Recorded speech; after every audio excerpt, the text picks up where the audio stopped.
Rhoda Morgenstern. I was born in the Bronx, New York, in December 1941. I've always felt responsible for World War II. The first thing I remember liking that liked me back was food. I had a bad puberty. It lasted 17 years. I'm a high school graduate. I went to art school. My entrance exam was on a book of matches. I decided to move out of the house when I was 24. My mother still refers to this as the time I ran away from home. Eventually, I ran to Minneapolis, where it's cold, and I figured I'd keep better. Now I'm back in Manhattan. New York, this is your last chance.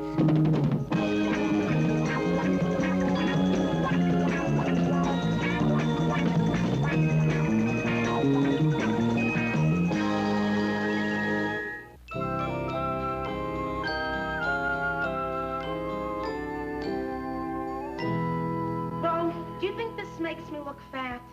I mean, if you saw me walking down the street, would you say, there goes a fat person? Brenda, come on, no. I have to remember to suck in my stomach. Also my thighs. And, gee, you're all aflutter. Are you in love? No, I'm not really in love. I'm in like. Yeah, I am crazy in like. Ren, that's good. Yeah, I can't believe I'm going on my third date with him. I mean, a third date. Gee, that's practically a relationship. I'm in a relationship. Right. And you were the one who kept saying, I'll never meet anyone, it'll never happen. I'll spend my entire life drifting aimlessly from one Baskin-Robbins to another. I know. What do you think? Nice. Yeah. And you see now? Yeah. Tell me about this guy. What's he like? Oh, I don't know where to start. His name is Jimmy. Yeah? He's a mailman. He said this great thing about ice cream. I said I like chocolate better than Rocky Road. Chocolate's more subtle. And he said, I know, Rocky Road always seems like it's trying too hard. Isn't that a wonderful thing to say? It is. It's wonderful. It's a wonderful thing to say. Yeah, it is. It's wonderful. He sounds terrific. Oh, he is. He's like someone you'd see on public transportation. You know what I mean? No. Who could know what you mean by that? Like one of those guys you see on the bus reading the Village Voice with sensitive eyes. And they always get off the bus before I have time to tell them that I'm a lot cuter on the inside. Hey, listen, you better hurry up. You're going to be late to meet him. Yeah, right. Brenda, this is so great. I can't ever remember seeing you like this. So where are you going to meet him? At the bus terminal. What? Well, it's convenient. The bus terminal is a very good place to leave for New Jersey from. New Jersey? What's there to do in New Jersey, except go to New York? We do a lot of things. We drive around, walk around, fool around. So he lives in New Jersey, huh? No, he lives in Brooklyn. But Jimmy says New Jersey's a lot quieter, and he likes to travel. Maybe a hat would help. Do you have a hat? Yeah, sure, in the closet, friend. Listen, someone who likes to travel has Paris as a main goal. Or London. Never Newark. Oh, listen, Rhoda, what difference does it make where we go? When you only see a guy once a week, where doesn't matter much. Wait a minute, Brenda. Why, do you just see this guy only once a week? Oh, well, he's only free Thursday nights. I look like a fruit fly. Well, gee, I can't wait to see you tomorrow and hear about this date. Oh, well, what are you doing 11 o'clock tonight? Laundry. Why? Oh, well, I'll be home by then, and I can tell you all about it. At 11? Why so early? Well, Jimmy says he has to get home by 11 to walk his dog. Wait a minute. Why can't you go with Jimmy to walk his dog? Oh, well, it's dark out, and he's afraid I'll be attacked. So, won't the dog protect you? That's who he's afraid's gonna attack me.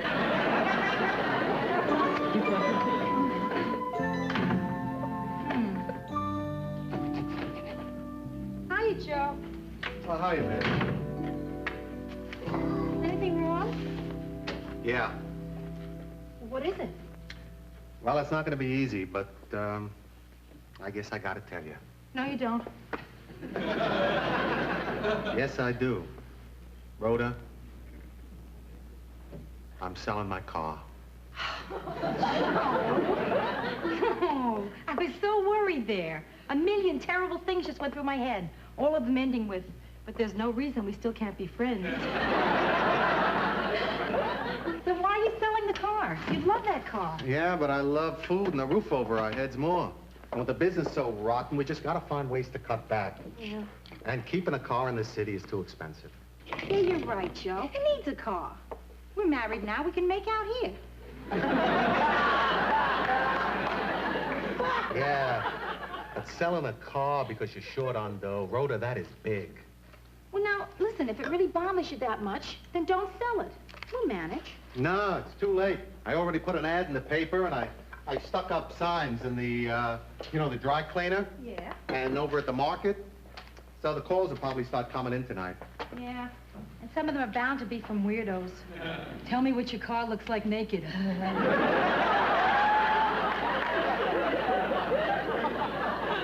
I'll tell you, you almost made me feel better about selling the car. Okay, Joe. Good. Now, listen, are we okay on the car thing now? Because I got a thing, too. But you were there first, so I don't want to go into my stuff until we know that you're completely finished. What's wrong? Brenda's going with a married guy and doesn't know it. What makes you think so? Okay. He only takes her to New Jersey, where the friends of the wife won't see them together. He's busy every night but Thursday. He has to be home at 11 o'clock, and he has never once invited Brenda to his place. Listen, so the guy likes Jersey. And as for dating Brenda once a week, maybe he sees other people the rest of the time. And as for coming home at 11, well, maybe he's got to go to work early. How do you like that? I had this terrific case built up against this guy, and you just knocked it down in 2 seconds. Then you think he's single? No, he's married. Joe! No, but if he is married, there's nothing that you can do, and there's nothing that you can say.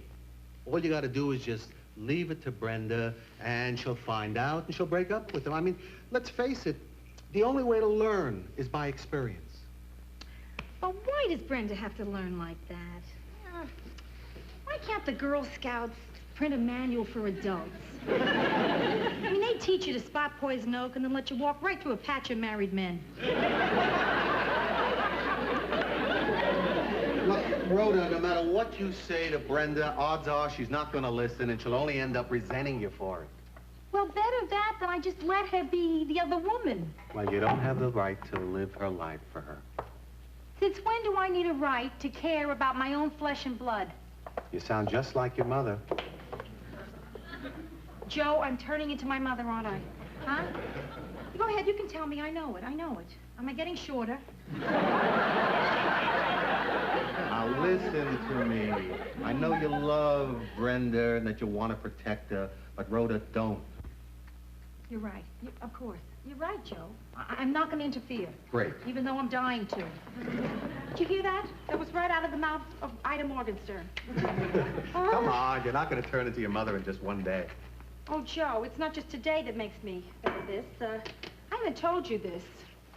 But some nights, when the moon is full, I start feeling that I am growing rollers. I get this yearning for sensible shoes. And I find myself standing by the window, baying at Miami.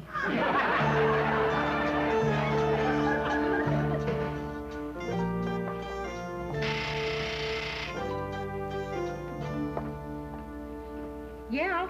Oh, thank goodness there's someone down there. Who is this? Carlton, this is Rhoda. Oh, good. This is Carlton. Yes? Listen, could you put my uniform in the dryer? It's in the middle washer. You set the dryer on air fluff. I don't want my epaulets to shrink. If you need any more instructions, just give me a buzz. Sounds like you got one going already.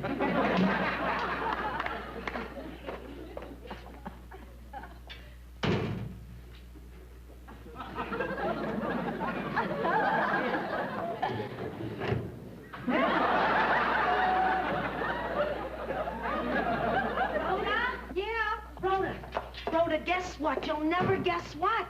What? Try to guess. You'll never guess, but try. Here's a hint.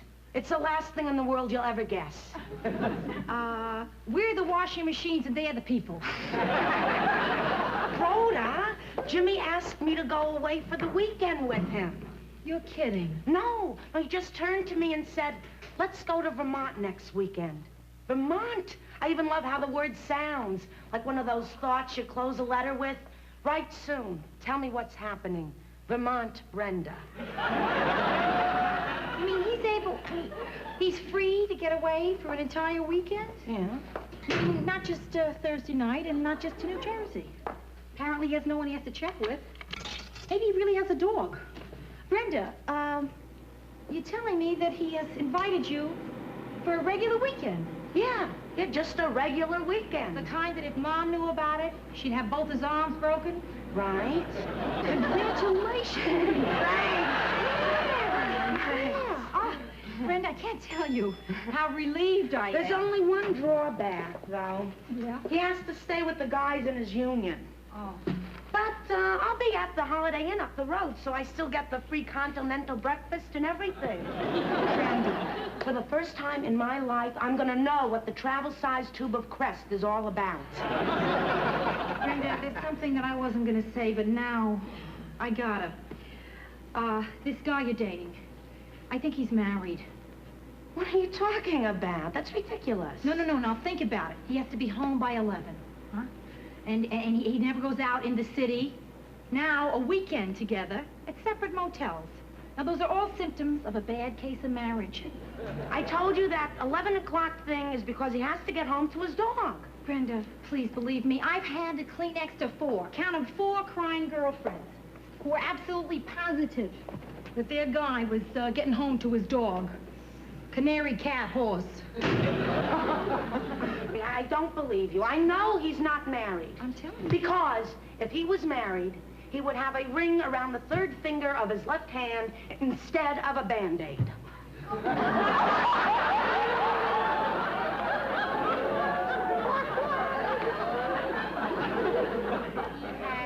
A Band-Aid right here around his finger because he cut himself. Yes. And it's taking a long time to heal. Leave me alone. Brenda, he's married. The man is married. He's not married. What will it take to convince you? If you just met him. Okay, that's good. The 4 of us will go to dinner. And not on a Thursday. Okay. Okay, we'll do it tomorrow. Any meal. Breakfast, lunch, dinner, snacks. And I'm sure for this special occasion, he won't even have to be home by 11 o'clock. You're on. And you can even choose the restaurant. Any place in New Jersey, you name it.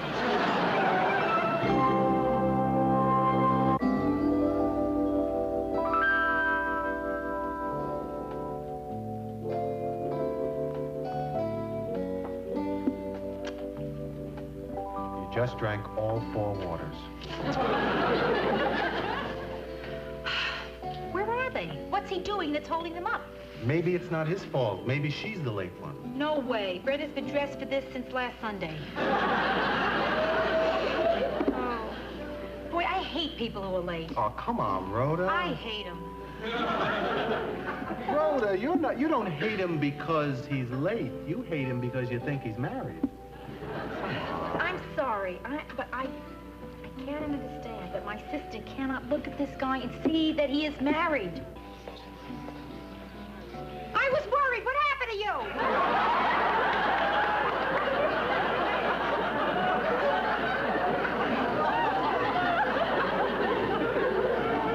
Why did I just yell across a restaurant? My mother. Hi, Ro. Joe. Hi, Bren. Hi, Brenda. So, we couldn't make it, huh? He didn't show up. Well, listen, don't worry. Come on. What do you mean he couldn't make it? He's right here. Where? Oh, yeah. I see him. Here he comes. How'd you know that was him? Who could miss him? That man is not only married, he's a fugitive. You know what I said about being charming tonight? Yeah. The deal is off. Rhoda, Joe, this is Jimmy Klein. Hi, Jimmy. Jimmy, my Hi, sister Jimmy. Rhoda, How you and doing? Joe. Oh, hello, brother. Nice to see you. Hiya. Hi. Why don't you sit in? There are so many lights in here. Why is it so bright in here? Don't these people know there's an energy crisis? Lights. It's like King Solomon's mines in here. Sorry we're late, but I guess it's my fault. Oh, no, it's not your fault that you couldn't stop home and you had to change your clothes at that gas station. What? Why couldn't you change your clothes at home, Jim? I mean, going to a gas station. Well, we're here to have a good time, and I don't think we should go to a place like this without ordering one of the specialties, right? Right. Would you help us here and tell me about some of the cute drinks that you have? Hey, I just take your drink order. I don't do small talk. Hey, you don't have to be so uptight. Come on. I'm sorry, but did you ever have to work in a grass skirt? I see your point. Guys think they gotta make jokes. Your grass is dead. Want to get mowed? No jokes, I promise. I'll have the Bally Highball. I'll have the Mount Fujiyama. I'll have a diet Fujiyama. And I'll have the same as Rhoda. Must be terrific being a single guy in New York today. Tell me what you single guys do. Nothing? Nothing? He doesn't mean nothing. He means nothing special. Nothing out of the ordinary. Nothing wrong. Hey, how about that traffic coming over here, huh? Oh, yeah, really, I'm not kidding. I know what you mean. You know, that's why I'm trying to get rid of my car. Oh, well, hey, I might be interested in buying a car. Oh, yeah? Yeah, well, right now I have a '59 DeSoto station wagon. It's unusual, you know, for a single man to drive a station wagon. I mean, it's your classic family car. A surfer would drive a station wagon. A surfer would drive a station wagon. Uh-huh. Pretty hard to hang 10 in the East River, Brenda. What kind of car are you selling? Oh, '73 Cougar. Fabulous car. I never actually driven a Cougar, but it is one of my favorite animals. Oh, here they are. Oh, that's a nice one. That's the Fujiyama. A diet Fujiyama, right? I like it. Okay, I'll take that. Beautiful. No, I'd like to propose a toast here. What are we toasting? I don't know, but make it fast. I got some lava on my wrist. To, truth. That's really crummy, Rhoda. Oh, Jimmy, how did you happen to cut yourself on your, you should pardon the expression, ring finger? Rhoda. You're right. Joe, you're dead right. Jimmy, I'm sorry. I've been sniping at you. There's no excuse for it. Except I think that you're married. Oh, hey, no need to apologize. Well, I think there is. I'm sorry. That I think you are married. Oh, Jimmy, are you married?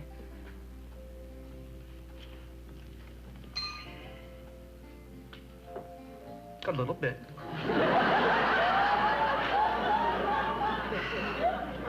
Sort of. Well, yeah, but only for 3 years.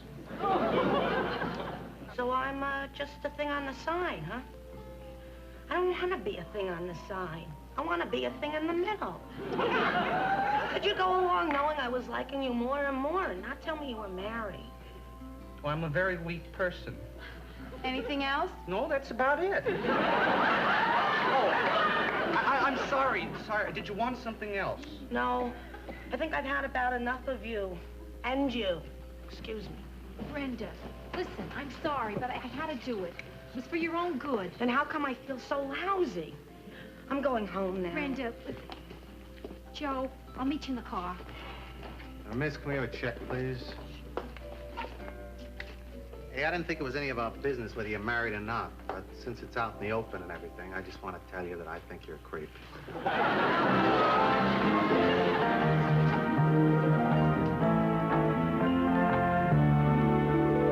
Let me get this straight. You want me to forgive you for butting into my life? That's it.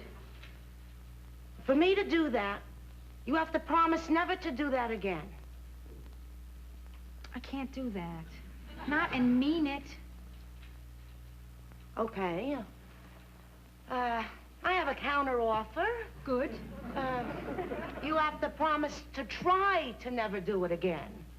I can't. Brenda, I just tried not to. How can I not butt into your life if I see something that may be gonna hurt you? Don't worry. Look how long it took me to find someone to hurt me this time.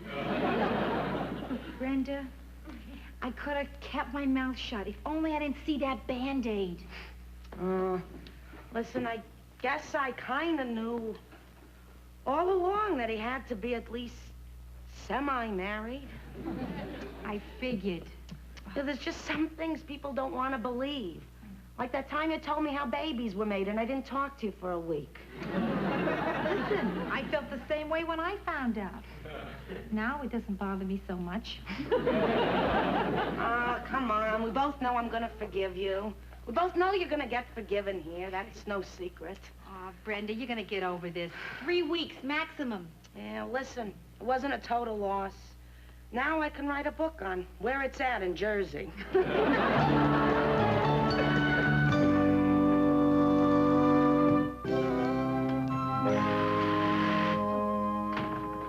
Yes? This is Carlton, your doorman.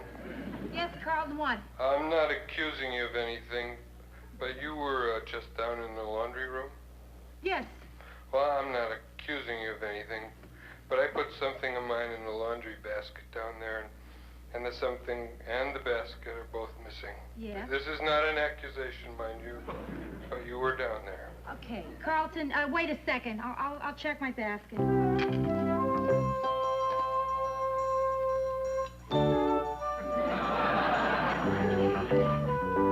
Could you describe the article you're missing? Half empty. You got it.